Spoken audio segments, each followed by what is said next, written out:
Papa't mama ko, wala na po. Nasaan sila? Wala na po, patay na po.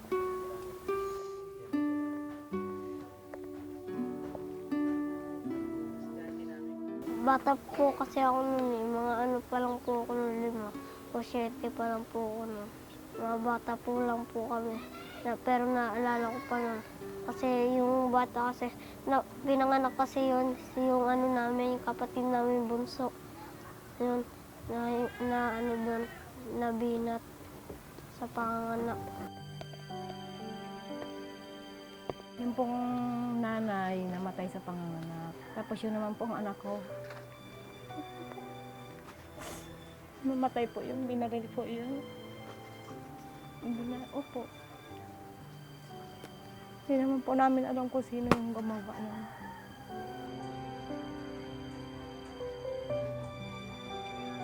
Dito po, nakadapa po dito.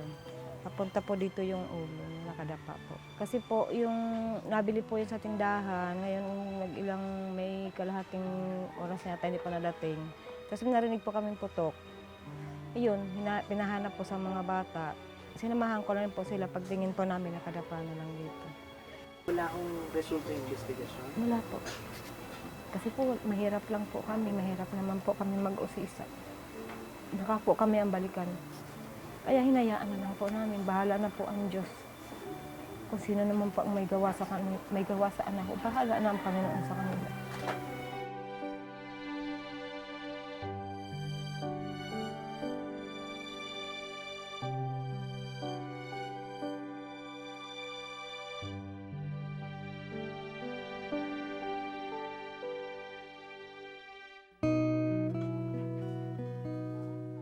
Ilang taon ka nung namatay yung tatay mo?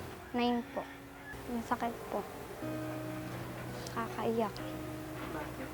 Kasi mahirap mawala ng magulang.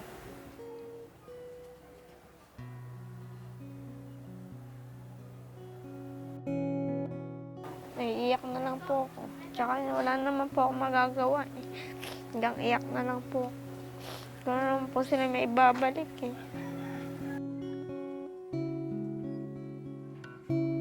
Yung maliit pa po kasi ako nun, iyak na iyak po ako.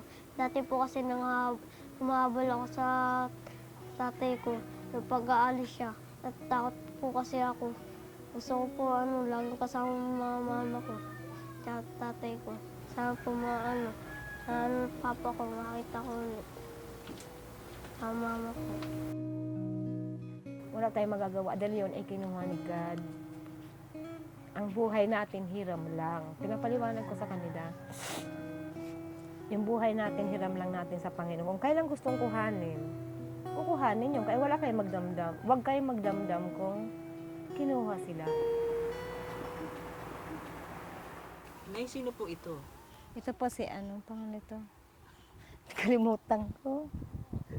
Hindi nyo kilala yung apo niyo. Ito na pa kasi binyag eh. Ay, hindi pa nabibigyan? Opo. Kaya tawag namin ito nene. Yung isa? Parehas po sila, walang binyag. Wala pa po kami bayad sa simbahan. Nasaan po ang magulang nito mga to? Nagtatrabaho po yung nanay. Yung tatay nito yung iniwanan na sila. Kiniwanan na. Kaya yung nanay na lang nagtrabaho kasi para may pangkain ang mga bata. Nadidi po kasi.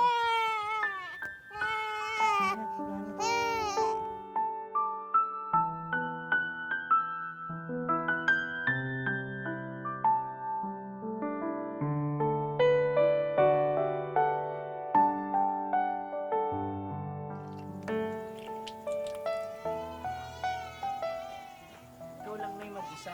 Opo. Pagka wala yung asawa ko, ako lang po mag-isa. Hindi ka pwede umalis ng bahay. Pag may naiiwan, pag wala, dito lang talaga kami maghapon. Pag tulog, maglalaba-laba dyan sa labas.